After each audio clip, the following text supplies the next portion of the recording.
नमस्कार। जय हिंद। इतिहास विमर्श में आप सभी का एक बार फिर से स्वागत है। युवा साथियों, जैसा कि आप सभी जानते हैं कि आने वाले समय में अगले 1-2 महीने में हम एग्ज़ाम में जा रहे हैं। सभी विश्वविद्यालय में एग्ज़ाम का पीरियड रहेगा। विद्यार्थी इस समय अपनी परीक्षाओं की तैयारी कर रहे हैं। एग्ज़ाम फॉर्म भरने की डेट्स भी कई विश्वविद्यालयों ने जारी कर दी है और अगले 1 महीने हम विभिन्न परीक्षाओं के एग्ज़ाम फॉर्म भरेंगे। जो ग्रेजुएशन की परीक्षाएं हैं, BA, BSc, BBA, BCA, BTA, इन सभी के एग्ज़ाम होने हैं। इनके एग्ज़ाम फॉर्म की डेट्स भी घोषित कर दी गई हैं, वो भी बहुत जल्दी हमें भरनी है। कुछ ऐसे विद्यार्थी जो फर्स्ट ईयर में हैं और प्राइवेट मोड में जो है एग्ज़ाम देने वाले हैं, उनके लिए नामांकन की लिंक भी एक बार फिर से खोली गई है। इतिहास विमर्श पे कम्युनिटी पे मैंने वो सारी सूचनाएं दी हैं, खासतौर पर जीवाजी विश्वविद्यालय ग्वालियर के संदर्भ में, कि जो व्यक्ति प्राइवेट मोड में फर्स्ट ईयर एग्ज़ाम देना चाहते हैं, बीए, बीएससी, बीकॉम इत्यादि, तो वो अपने इनरोलमेंट कंप्लीट अवश्य कर लें। और उसके लिए 4 फरवरी लेट फीस के साथ लास्ट डेट है। तो उसमें आप देख सकते हैं, कम्युनिटी पे वो सारी सूचना है। आज इस वीडियो में मैं चर्चा करूंगा बीए फर्स्ट ईयर हिस्ट्री, उसके मोस्ट इम्पॉर्टेंट क्वेश्चंस जो एग्ज़ाम 2025 की दृष्टि से महत्वपूर्ण हो सकते हैं, उनके बारे में। ये सेकंड पेपर है। फर्स्ट पेपर का हमने पिछले दिनों ये वीडियो दिया है, इसमें इम्पोर्टेंट क्वेश्चंस दिए हैं। Idea of Bharat major first paper, तो वो आप इस वीडियो को देख के तैयारी कर सकते हैं विद्यार्थी। जैसा कि मैंने उसमें भी आपको बताया है कि ये एक टेंटेटिव क्वेश्चंस हैं, आप इनके साथ साथ और भी पढ़ें। सिलेबस बड़ा है और जो प्रोग्राम का सेटअप है, एग्ज़ाम का जो सेटअप है, वो वेरी शॉर्ट, शॉर्ट और लॉन्ग आंसर के रूप में है। इसमें भी मैंने उसी प्रकार से क्वेश्चन दिए हैं, लेकिन मैंने आपसे उस समय भी बोला है कि आप उसकी थोरो स्टडी करें, डीप स्टडी करें और लॉन्ग आंसर की तरह से उन सभी क्वेश्चंस को तैयार करें। टोटल 18 क्वेश्चन आपसे पूछे जाएंगे, जिनमें से 9 आपको करने हैं। वेरी शॉर्ट आंसर के रूप में, अति लघु उत्तरी के रूप में आपसे 6 प्रश्न पूछे जाएंगे, जिनमें से 3 आपको करने हैं और इसके लिए 50 शब्दों की सीमा रहेगी। शॉर्ट आंसर के रूप में आपको 8 क्वेश्चन दिए जाएंगे, जिनमें से आपको 4 करने हैं और इसके लिए जो वर्ड्स लिमिट है, जो शब्द सीमा निर्धारित की गई है, वो 200 शब्दों की है। और इसी प्रकार लॉन्ग आंसर जो है वो आपको 4 दिए जाएंगे, जिनमें से आपको 2 लिखने हैं और उनकी शब्द सीमा जो है वो 500 शब्दों की है।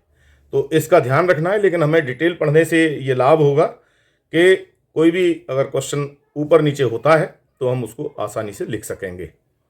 फर्स्ट ईयर का ही सेकंड पेपर जो है, जो मेजर सेकंड पेपर है, माइनर और इलेक्टिव के लिए भी, ओपन इलेक्टिव सब्जेक्ट जिन्होंने लिया है हिस्ट्री को, माइनर सब्जेक्ट के रूप में जिन्होंने हिस्ट्री को चुना है, या मेजर सब्जेक्ट का जो सेकंड पेपर है वो जो रहने वाला है, उस पर आज हम चर्चा करेंगे और उसके मोस्ट इम्पोर्टेंट क्वेश्चंस के संदर्भ में बातचीत करेंगे। इस वीडियो को पूरा ध्यान से देखें, अंत तक देखें, क्योंकि विद्यार्थी सामान्य तौर पर पूरा वीडियो नहीं देखते हैं और इस वजह से उनकी काफ़ी सारी जो है समस्याएं रह जाती हैं और समस्याओं के समाधान के अभाव में वो फिर परेशान होते हैं। तो यदि आपको किसी प्रकार की कोई प्रॉब्लम है, आप कमेंट्स बॉक्स में जाकर भी मुझसे चर्चा कर सकते हैं, यदि ग्वालियर से बाहर हैं। और यदि ग्वालियर में आप रहते हैं या मेरे महाविद्यालय के विद्यार्थी हैं, तो आप मेरे से महाविद्यालय टाइम में कभी भी मिल सकते हैं अपनी समस्याओं के समाधान के लिए, अपनी जिज्ञासाओं के समाधान के लिए, विषय से संबंधित तैयारियों के लिए। जैसा कि पिछली वीडियो में मैंने बताया था कि तैयारियों की दृष्टि से इतिहास विमर्श में काफ़ी वीडियो हैं, पेपर का पैटर्न कैसा रहने वाला है, एग्ज़ाम की तैयारी कैसे करें, तो इस तरह के ये वीडियो हैं, आप इनको देखकर अपनी तैयारी कर सकते हैं।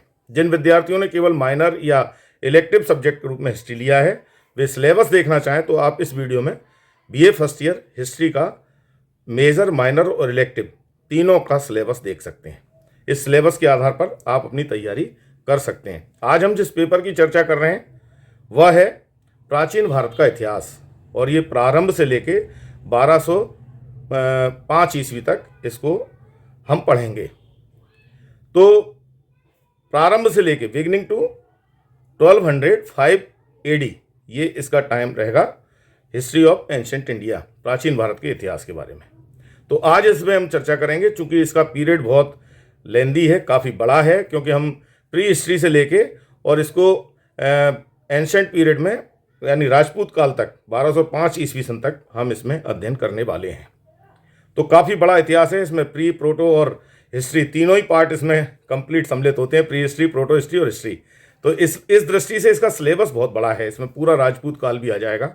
तो उस दृष्टि से मैंने इसमें क्वेश्चन निकाले हैं, और उन क्वेश्चंस के अतिरिक्त भी मैंने कुछ क्वेश्चन निकाले हैं जो मुझे लगता है कि महत्वपूर्ण हो सकते हैं और एग्जामिनर कहीं से भी क्वेश्चन पूछ सकता है। तो इसमें टोटल मैंने आपको जो क्वेश्चन दिए हैं लगभग 23 क्वेश्चन मैंने दिए हैं, और लास्ट में मैं 5 एक्स्ट्रा क्वेश्चन भी आपको बताऊंगा जो मेरी दृष्टि से महत्वपूर्ण हो सकते हैं, क्योंकि ये वीडियो जो है ये पूरे मध्य प्रदेश में जो भी विद्यार्थी हिस्ट्री का पेपर लेकर जो मेजर माइनर इलेक्टिव बैठ रहे हैं उनके लिए ये इम्पोर्टेंट हो सकता है।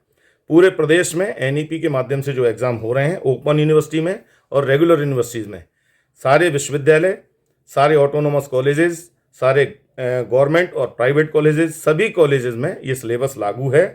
तो सभी के लिए इम्पोर्टेंट है, इसलिए अलग अलग एग्जाम के पैटर्न हो सकते हैं। तो उस दृष्टि से कुछ क्वेश्चन ऊपर नीचे ओवरलैपिंग हो सकती है। इस दृष्टि से मैंने कुछ एडिशनल क्वेश्चन दिए हैं। तो 23 क्वेश्चन वहाँ दिए, 5 ये दिए, टोटल 28 क्वेश्चन दिए हैं। आपको एग्जाम में 18 क्वेश्चन पूछे जाएंगे और 18 में से 9 क्वेश्चन आपको करने होंगे। तो मैंने थोड़े एडिशनल आपको दिए हैं। इनके अलावा भी आप बहुत पढ़ सकते हैं, क्योंकि सिलेबस काफ़ी बड़ा है और संपूर्ण इतिहास एक वीडियो में या उसमें समझा नहीं जा सकता। तो इस दृष्टि से आप उसको और भी पढ़ सकते हैं। आप समय निकालकर अध्ययन जितना ज़्यादा करें उतना कम है।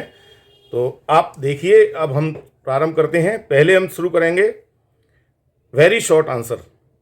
तो वेरी शॉर्ट आंसर है, इनमें हम 50 शब्दों में इसको लेंगे। इसका जो शब्द सीमा है 50 शब्दों की है, और इसमें 6 क्वेश्चन पूछे जाएंगे। 3 क्वेश्चन आपको करने, एक क्वेश्चन का जो अंक हैं वो 2 हैं, टोटल 6 अंक का ये क्वेश्चन है। तो देखिए, अति लघु उत्तरी प्रश्न। इनमें इतिहास क्या है, व्हाट इज हिस्ट्री, सरस्वती सभ्यता, सरस्वती सिविलाइजेशन, मगध का उत्कर्ष, चंद्रगुप्त प्रथम, कुमारगुप्त, कलचुरी राजवंश, चालुक्य राजवंश, चालुक्य डायनेस्टी, और बृहत्तर भारत, ग्रेटर इंडिया। इस तरह से ये लघु उत्तरी प्रश्न आपके हैं। इनमें से आपको कोई 3 क्वेश्चन करने हैं, और ये मैंने यहाँ आपको 8 क्वेश्चन दिए हैं। तो इनमें से कोई 3 क्वेश्चन आपको करने हैं। मैं फिर आपको एक बार ये जानकारी के लिए कह देना चाहता हूँ कि इनके अतिरिक्त भी आप पढ़ें, क्योंकि ज़रूरी नहीं यही आए। दूसरा, आप जो वेरी शॉर्ट, शॉर्ट और लॉन्ग आंसर हैं उनमें सभी में दीर्घ उत्तर की दृष्टि से ही तैयारी करें। लॉन्ग आंसर के टाइप में ही उसको याद करें या पढ़ें, समझें, जिससे अगर उनमें शॉर्ट पूछा जाता है तो आप शॉर्ट लिखें, वेरी शॉर्ट पूछा जाता है तो वेरी शॉर्ट लिख सकते हैं, या लॉन्ग आंसर के रूप में पूछ सकते हैं तो आप उसे भी कर सकते हैं। यदि आप वेरी शॉर्ट या शॉर्ट पढ़ेंगे और कहीं वो क्वेश्चन लॉन्ग आंसर में आ गया तो फिर वहाँ परेशानी में आ सकते हैं। इसलिए आप इसकी थोड़ा डीप स्टडी करें और तैयारी करके ही आप एग्ज़ाम में जाएं। आपकी जो एग्ज़ाम की संभावित डेट है वो मार्च में आ सकती है, तो आपके लिए अभी पर्याप्त समय है, आप चाहें तो तैयारी कर सकते हैं उसकी। चलिए, तो ये तो हमने very short answer type question देखे। अब हम देख लेते हैं शॉर्ट आंसर टाइप क्वेश्चन। ये शॉर्ट आंसर टाइप क्वेश्चन जो हैं, इसमें आपकी जो शब्द सीमा है ये 200 शब्दों की है, और इनमें 8 क्वेश्चन में से आपको कोई 4 क्वेश्चन करने होंगे। एक क्वेश्चन के लिए आपको 9 अंक मिलेंगे। ऐसे टोटल 4 क्वेश्चन के आपके 36 अंक जो हैं वो इसमें होते हैं। तो आइए देखते हैं कि इनमें कौन कौन से क्वेश्चन महत्वपूर्ण हो सकते हैं। History second, BA first year, major second paper, minor और इलेक्टिव सब्जेक्ट के लिए। तो आइए नजर डालते हैं शॉर्ट आंसर में, शॉर्ट आंसर टाइप क्वेश्चंस पे। इनमें पहला क्वेश्चन है, नवपाषाण काल की सांस्कृतिक विशेषताओं का वर्णन कीजिए। इसी में दूसरा क्वेश्चन है, सिंधु घाटी सभ्यता की सामाजिक, आर्थिक और धार्मिक दशा पर प्रकाश डालिए। Socio economic and religious condition of Indus valley civilisation. तो सिंधु घाटी सभ्यता का ये क्वेश्चन है। ये कई बार डिटेल में भी आता है, यहाँ हमने शॉर्ट में लिया है। इंपॉर्टेंट क्वेश्चन है, आ सकता है। इसी में तीसरा क्वेश्चन है, बुद्ध धर्म के सिद्धांत, प्रिंसिपल्स ऑफ बुद्धिज्म। चौथा क्वेश्चन शॉर्ट आंसर में है, अशोक का धम्म। अशोक का धम्म एक बहुत महत्वपूर्ण क्वेश्चन है और इस सिलेबस का भी एक बहुत महत्वपूर्ण पार्ट है, तो आप इसको अलग से भी तैयार कर सकते हैं। ये डिटेल में भी पूछा जा सकता है। सिंधु घाटी सभ्यता है, अशोक का धम्म है। वैसे तो सभी न्यूलिथिक पीरियड के बारे में भी चर्चा कर सकते हैं, उसकी जो सांस्कृतिक विशेषताएं हैं उनके बारे में चर्चा कर सकते हैं, क्योंकि वहाँ से एक कालखंड का परिवर्तन होता है। हो सकता है उसके बारे में आपसे डिटेल में पूछें, तो आप इनकी तैयारी करें और देखें और कौन से क्वेश्चन हैं। समुद्रगुप्त की उपलब्धियां, अचीवमेंट्स ऑफ समुद्रगुप्ता। हर्षवर्धन की उपलब्धियां, achievements of Harshvardhan. Chandel dynasty, Rashtrakuta dynasty और चोल डायनेस्टी, इनके बारे में भी आपसे पूछ सकते हैं। ये तीनों ही डायनेस्टियां प्रमुख हैं उत्तर भारत और दक्षिण भारत के संदर्भ में। चोल और राष्ट्रकूट जो है वो दक्षिण भारत के संदर्भ में, और चंदेल डायनेस्टी ये उत्तर भारत के संदर्भ में। तो ये बहुत महत्वपूर्ण डायनेस्टी हैं। इन्होंने किस प्रकार से ऐतिहासिक अचीवमेंट्स प्राप्त किए, इनके कौन कौन से जो शासक थे वो महत्वपूर्ण थे। शासकों के बारे में पूछ सकते हैं। यहाँ मैं जो क्वेश्चन आपको दे रहा हूँ डायनेस्टी के बारे में, जैसे वो राजराज चोल के बारे में पूछ लें या राजेंद्र चोल के बारे में पूछ लें, तो उनकी प्रशासनिक उपलब्धियाँ लगभग एक सी हैं चोलों की, तो उनके बारे में लिखना है। यदि राजा के नाम से पूछा जाए तब भी आपको आंसर वही लिखना है, और डायनेस्टी के रूप में पूछा जाए तो उसमें भी आप ऐसे ही धंग या अन्य राज्य के चंदेल शासक के बारे में पूछें तो वहाँ भी आपको उसी प्रकार से लिखना है। या राष्ट्रकूट में गोविंद तृतीय महत्वपूर्ण शासक हुआ, हो सकता है उसके संदर्भ में आपसे पूछा जाए, उसके अचीवमेंट्स के बारे में बात की जाए। तो आप डायनेस्टी को पढ़ेंगे तो उसमें प्रमुख जो राजा हैं उनके बारे में सेपरेट क्वेश्चन भी पूछ सकते हैं, शॉर्ट क्वेश्चन भी पूछ सकते हैं, और डायनेस्टी के बारे में पूछ सकते हैं। तो ये थोड़ा सा अपने को ब्रॉड माइंड लेके चलना है, क्योंकि हिस्ट्री में ऐसा प्राय हो जाता है। और इसमें लास्ट क्वेश्चन है जो 10वां क्वेश्चन मैंने निकाला है। वैसे 8 क्वेश्चन आएंगे, इसमें से 8 में से 4 आपको करने हैं, तो यहां मैंने 10 क्वेश्चन दिए हैं। आइए देखते हैं 10वां क्वेश्चन कौन सा है। भारत पर अरब आक्रमण का प्रभाव। ये एक महत्वपूर्ण क्वेश्चन है, क्योंकि अरब और तुर्क आक्रमण भारत पर हुए थे, तो उनमें से एक ये प्रायः ये क्वेश्चन आता है मोहम्मद गौरी या महमूद गजनवी के बारे में। तो अरब और तुर्क के बारे में पूछ सकते हैं, आप इसको पढ़ के जाएं और उसके क्या प्रभाव हुए उनके आक्रमण के बाद। तो इस तरह से ये शॉर्ट आंसर के हमने क्वेश्चन देखे, इनको आप तैयार करें और सफलता प्राप्त करें। और अब हम नज़र डालते हैं लॉन्ग आंसर टाइप क्वेश्चन पर। जो दीर्घ उत्तरी प्रश्न है ये आपसे 4 पूछे जाएंगे। एक प्रश्न के लिए आपको 14 नंबर मिलेंगे। कुल 2 क्वेश्चन आपको करने हैं, टोटल 28 नंबर के ये क्वेश्चन हैं।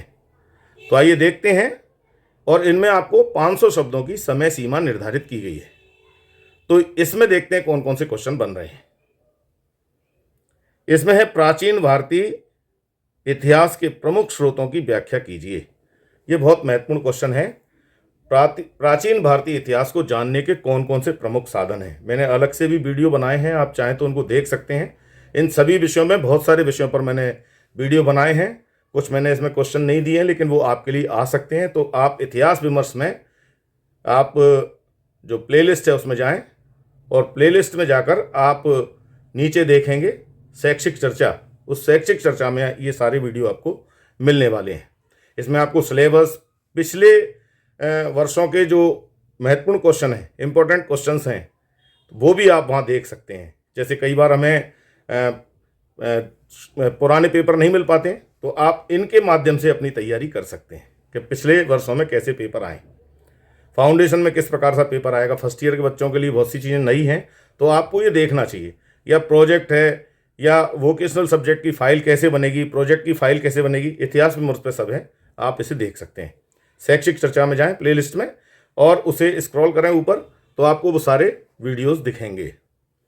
तो चलिए इसमें हम दूसरा क्वेश्चन देखते हैं। ये प्राचीन भारतीय इतिहास जानने के प्रमुख स्रोतों के बारे में इसमें हमें चर्चा करनी है। अमूमन ये क्वेश्चन आता है और आ भी सकता है, बहुत मोस्ट इंपॉर्टेंट है, आप जरूर इसको पढ़ें।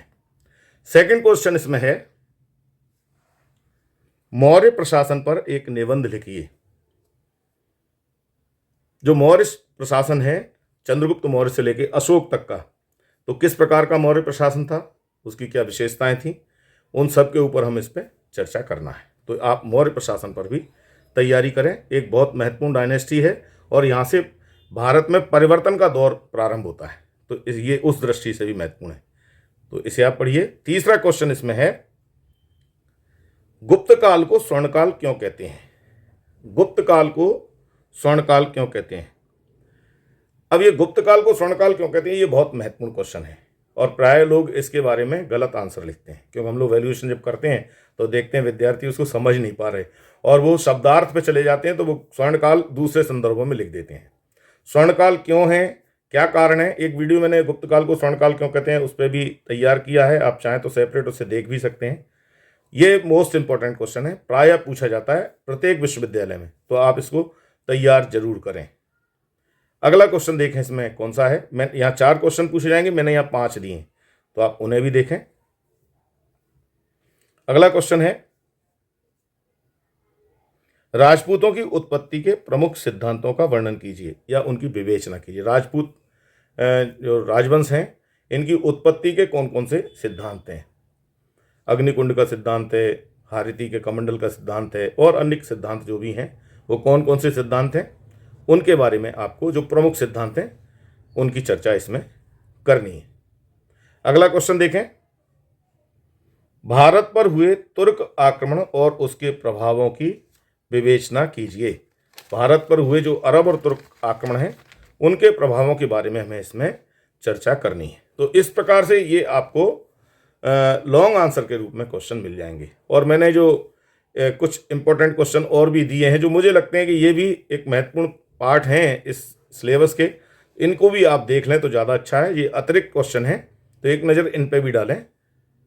इसमें वैदिक कालीन सामाजिक आर्थिक धार्मिक जीवन है, जैन धर्म के प्रमुख सिद्धांत हैं, पुष्यमित्र शुंग की उपलब्धियां हैं, कनिष्क की उपलब्धियों के बारे में भी चर्चा है, प्रतिहार राजवंश की उपलब्धियों के बारे में भी आपको पढ़ना चाहिए।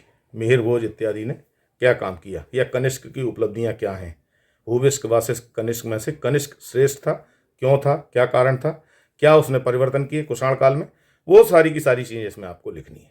या पुष्यमित्र शुंग, क्योंकि मौर्यों के बाद शुंग वंश जो आया तो उसने एक परिवर्तन की दिशा प्रारंभ की, तो वो भी एक बहुत महत्वपूर्ण इसमें क्वेश्चन है। और वैदिक काल जो हम करते हैं, वैदिक या उत्तर वैदिक काल, ये इस पर प्राय इस पर भी क्वेश्चन पूछे जाते हैं विभिन्न विश्वविद्यालयों में। चूंकि ये वीडियो सभी विश्वविद्यालयों के लिए, सभी विश्वविद्यालय के विद्यार्थियों के लिए, सभी कॉलेजेस के लिए, ओपन यूनिवर्सिटीज़ के लिए है, इसलिए इसमें मैंने ये एडिशनल कुछ क्वेश्चन इसमें अलग से सम्मिलित किए हैं। और हम जितना ज़्यादा पढ़ेंगे उतना हमें लाभ होगा, चूँकि सिलेबस बहुत बड़ा है, बिगिनिंग टू 1205 AD, यानी इतना बड़ा पीरियड है। अगर हम वैसे सिलेबस की दृष्टि से देखें और पीजी क्लास की दृष्टि से देखें तो इस एक अकेले पेपर से पीजी क्लास की 1 वर्ष यानी 4 पेपर कंप्लीट होते हैं, एक सेमेस्टर 4 पेपर कंप्लीट हो जाते हैं इस एक पेपर में। तो बल्कि 1 वर्ष ही मान लें उसको, क्योंकि सेमेस्टर में टुकड़ों टुकड़ों में उसको पार्ट में पूछा जाता है। तो अब आप सोचिए कि जो आप पीजी क्लास जिसमें कर रहे हैं, पूरा सेमेस्टर में 2 सेमेस्टर का जो सिलेबस है वो आपको एक पेपर में पढ़ना है, मेजर, सेकंड, माइनर या इलेक्टिव। तो उसमें सिलेबस तो बड़ा है और पढ़ना भी है, क्योंकि इसके अलावा और कोई रास्ता नहीं है। तो शॉर्टकट ना अपनाएं, जो 20 सीरीज़ के भरोसे हैं कृपया उन पर न ध्यान दें। फिर बच्चे निशान लगवाने आते हैं कि सर इसमें निशान लगा दीजिए, मालूम चला जो महत्वपूर्ण क्वेश्चन है वो उसमें है ही नहीं, क्योंकि 20 क्वेश्चन लिखने वाले जरूरी नहीं वो जानकार हों। इसलिए आप टेक्स्ट बुक से पढ़ें, किताबों से पढ़ें। आपके कॉलेजेस में पर्याप्त अच्छी लाइब्रेरियां हैं, पर्याप्त बुक्स हैं, टीचर्स से कंसल्ट करें। और परीक्षा के दिनों में मैं और भी आगे चर्चा करूंगा, कोशिश करूंगा किसी विद्वान के साथ आपको एक्स्ट्रा क्लास के रूप में किस प्रकार से पढ़ें, क्या तैयारी करें, एक लाइव एक सेशन हम लेके आएँ इतिहास विमर्श पर, जो आप लोगों के लिए लाभकारी होगा। तो आप क्या उस लाइव सेशन को ज्वाइन करना चाहेंगे इतिहास विमर्श पर एक्स्ट्रा क्लास के रूप में? तो कमेंट्स बॉक्स पे हमें लिखें ज़रूर, क्योंकि आपके जितने ज़्यादा कमेंट्स उसमें आएंगे तो फिर हम उस चीज़ को करने के लिए प्रयास करेंगे। और यदि आपको कोई फ़र्क नहीं पड़ता तो फिर रघुपति राघव राजा राम, जैसा है वो है। खैर, आज इस वीडियो में इतना ही। अगले वीडियो में हम एक नए विषय के साथ फिर आपके बीच में उपस्थित होंगे। अभी हम सेकेंड ईयर फाइनल दोनों वर्ष के विद्यार्थियों के लिए, सेकेंड ईयर और फाइनल ईयर के लिए आगे भी इम्पोर्टेंट क्वेश्चन लेके आएंगे इसी महीने या अगले महीने के फर्स्ट वीक तक, क्योंकि थोड़ा तैयारी में और क्वेश्चन निकालने में, वीडियो बनाने में टाइम लगता है। तो आप उसका इंतज़ार करें। इस वीडियो को अपने मित्रों के साथ शेयर करें, जिससे जो भी विद्यार्थी इस वर्ष फर्स्ट ईयर की परीक्षा दे रहा है उसके लिए ये वीडियो मददगार साबित हो और उसको कुछ इंपॉर्टेंट क्वेश्चन इसमें मिलें। परीक्षा में पेपर का पैटर्न कैसा होता है, किस प्रकार के प्रश्न जो हैं परीक्षाओं में पूछे जाते हैं, उनकी जानकारी इसमें मिले और इम्पोर्टेंट क्वेश्चन आप पढ़ेंगे। तो मेरा ऐसा अपना अनुभव के आधार पर, जो मेरा अभी तक का अनुभव है, उस आधार पर मैं मानता हूँ कि 90% इसमें से क्वेश्चन आपको मिलने चाहिए। थोड़ा घुमा के पूछ सकते हैं, क्योंकि ये स्वाभाविक है, एक प्रश्न को पूछने के कई सारे तरीके होते हैं, लेकिन इसमें आपको अगर आप ढंग से पढ़ेंगे तो वो सारे आंसर मिलेंगे। तो आप इसे पढ़ें, अपने मित्रों के साथ इसे शेयर करें। वीडियो पसंद आए और इस वीडियो का सब्जेक्ट पसंद आए तो आप लाइक अवश्य करें। आप लोग लाइक नहीं करते हैं, मैंने ये देखा है। वीडियो बहुत लोग देखते हैं, लाइक नहीं करते, कमेंट्स भी नहीं करते। पता ही नहीं चलता कि हम जो कह रहे हैं वो वहाँ तक पहुँच पा रहा है नहीं। तो ये एक संचार का माध्यम है, एक दूसरे से जुड़ने का माध्यम है। यदि आप लाइक करते हैं या आप कमेंट्स करते हैं तो ये जानकारी मिलती है कि हम जो प्रयास कर रहे हैं वो कहीं ना कहीं पहुंच रहे हैं, और नहीं तो फिर जो है सो है ही। खैर, यदि आप इतिहास विमर्श से अभी तक नहीं जुड़े हैं, किसी कारण से नहीं जुड़ पाए हैं, तो आप इसे सब्सक्राइब जरूर करें, क्योंकि इस वीडियो के माध्यम, इस चैनल के माध्यम से हम बहुत सारी चीज़ें समय समय पर आपके लिए लेके आते हैं जो आपके भविष्य में भी काम आने वाली हैं। आगे भी हम चर्चा करेंगे इंटरव्यूज़ कैसे दें, कौन कौन सी जगह जॉब्स निकलते हैं, इतिहास पढ़ने वाले विद्यार्थियों के लिए कौन कौन सी संभावनाएं, इस तमाम तरह के चीज़ें हैं जो आगे आने वाले समय में हम और चर्चा करेंगे। लोकल के लिए वोकल हम कैसे हो सकते हैं, अपने लिए रोजगार के साधन कैसे तैयार कर सकते हैं, नेट या पीएचडी जैसे एग्ज़ाम हम कैसे पास कर सकते हैं, तमाम तरह की चीज़ें हैं। तो उन पर हम आगे चर्चा करेंगे। तो अगर आप इतिहास विमर्श से नहीं जुड़े हैं तो आप इससे जुड़ें, इसे सब्सक्राइब करें, बेल आइकन पर जाएं और ऑल के ऑप्शन पर जाएं, जिससे इस चैनल के माध्यम से जो भी सूचनाएं मैं आप लोगों के लिए लेके आता हूं वो सबसे पहले आपको मिले। आज के लिए इतना ही। आप अपना ख्याल रखिए, अच्छी तैयारी कीजिए और परीक्षा में अच्छे अंकों के साथ सफल होइए। आपने वीडियो देखा, इसके लिए बहुत बहुत धन्यवाद। जय हिंद।